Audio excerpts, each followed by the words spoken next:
ఎక్కడ పోగొట్టుకున్నామో అక్కడే వెతుక్కోవాలి అనేది సామెత. వచ్చే ఎన్నికల్లో దీనిని అమలు చేయాలని జనసేన చూస్తోంది. గతంలో మెగా కుటుంబం నుంచి ఓ నేత ఉత్తరాంధ్రలో పార్లమెంట్ సీటుకు పోటీ చేసి ఓడిపోయారు. ఇప్పుడు అదే ఫ్యామిలీకి చెందిన మరో నేత వచ్చే ఎన్నికల్లో ఈ ప్రాంతంలోనే తన అదృష్టాన్ని పరీక్షించుకోవాలని చూస్తున్నారు. ఇంతకీ ఎవరా నేత? ఏ పార్లమెంట్ స్థానంపై జనసేన కన్నేసింది?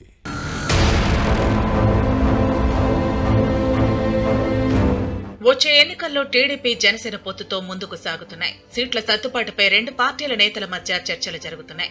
దీనిలో భాగంగా అనకాపల్లి ఎంపీ స్థానాన్ని జనసేన అడుగుతున్నట్టు సమాచారం. తెలుగుదేశం కూడా ఈ సీటు కోసం పట్టుపడుతోందని ప్రచారం జరుగుతోంది. జనసేన నేత మెగా బ్రదర్ నాగబాబు ఈ స్థానంపై కన్నేశారట. ఈ విషయం ఇప్పుడు అనకాపల్లిలో హాట్ టాపిక్ గా మారింది. నాగబాబు జిల్లాలో విస్తృతంగా పర్యటిస్తున్నారని క్యాడర్ చర్చించుకుంటోంది. వరుసగా ఆత్మీయ సమ్మేళనాలు నిర్వహించడం చూస్తుంటే పోటీ ఖాయమని భావిస్తున్నారు. గ్రౌండ్ వర్క్ ప్రిపేర్ చేసుకుంటున్నట్టు గ్లాస్ పార్టీలో టాక్ నడుస్తోంది. ఇక్కడ నుంచి బరిలో దిగే ఉద్దేశంతోనే మెగా ఫ్యామిలీతో సన్నిహితంగా ఉండే సుందరపు సతీష్ కుమార్ ను ఇటీవలే జనసేన ఉత్తరాంధ్ర వ్యవహారాల ముఖ్య ప్రతినిధిగా నియమించారని గుసగుసలు వినపడుతున్నాయి.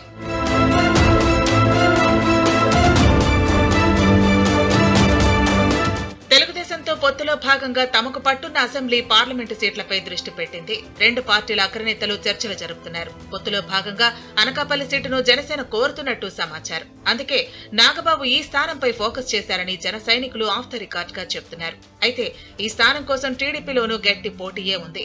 పలువురు సీనియర్ నేతలు గురిపెట్టారు. మాజీ మంత్రి చింతకాయల అయ్యన్న పాత్రుడు తన కుమారుడు విజయ్ టికెట్ కోసం ప్రయత్నిస్తున్నారు. ఈ విషయాన్ని కూడా అయ్యన్న పాత్రుడు బహిరంగంగానే చెప్పేశారు.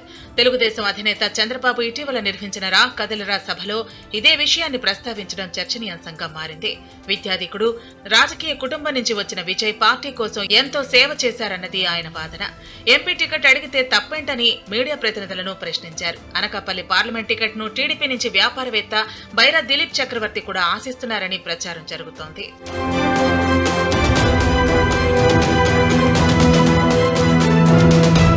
మరోవైపు నాగబాబు అనకాపల్లి జిల్లాలో పర్యటించినప్పుడు మాజీ మంత్రి చింతకాయల అయ్యన్న పాత్రుడితో పాటు ఆయన తనయుడు విజయ్ తో భేటీ కావటం హాట్ టాపిక్ గా మారింది. అనకాపల్లి ఓటర్లు ఎప్పుడూ చాలా విఘ్నత ప్రదర్శిస్తారు. పోటీ చేసే వ్యక్తి ఎంత గొప్ప నేత, అతనికి ఎంత డబ్బున్నదనే విషయాలను చూడరు. జిల్లాకు చెందిన నేత లేదా తమ వారు అనుకుంటే చాలు నెత్తిన పెట్టుకుని గెలిపిస్తారు. బహుశా ఈ విషయాన్ని దృష్టిలో పెట్టుకునే కాబోలు నాగబాబు మాజీ మంత్రి అయ్యన్న కుటుంబ సభ్యులతో సమావేశమయ్యారనే టాక్ నడుస్తోంది. జనసేన అభ్యర్థిగా అనకాపల్లి పార్లమెంటు సీటు నుంచి పోటీ చేస్తే స్థానిక నేతల సహకారం కావాలి. అందుకే ఈ మాజీ మంత్రి కుటుంబాన్ని మచ్చిక చేసుకుని వ్యూహాత్మకంగా పావులు కదుపుతున్నారనే ప్రచారం జరుగుతోంది.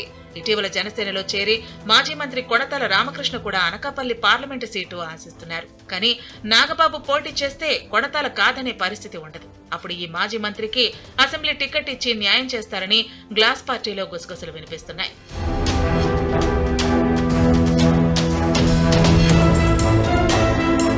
అనకాపల్లి స్థానంపై మెగా ఫ్యామిలీ దృష్టి పెట్టడం ఇదే మొదటిసారి కాదు. గతంలో చిరంజీవి బావమరిది అల్లు అరవింద్ ఇక్కడి నుంచి ప్రజారాజ్యం పార్టీ అభ్యర్థిగా పోటీ చేసి ఓడిపోయారు.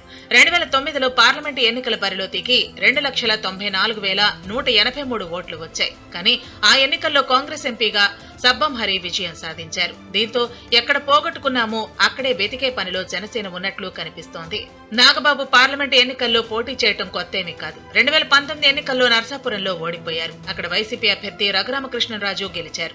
నాగబాబు ఈసారి అనకాపల్లి బరిలో దిగి తన అదృష్టాన్ని పరీక్షించుకునే ఆలోచనలో ఉన్నారు. పొత్తులో భాగంగా ఈ స్థానం నుంచి టీడీపీ పోటీ చేస్తుందా లేక జనసేనకు కేటాయిస్తుందా అనేది తేలాల్సి ఉంది. అప్పుడే అనకాపల్లి ఎంపీ స్థానం నుంచి ఎవరు పోటీ చేస్తారో తెలుస్తుంది. అప్పటి వరకు సస్పెన్స్ తప్పదు.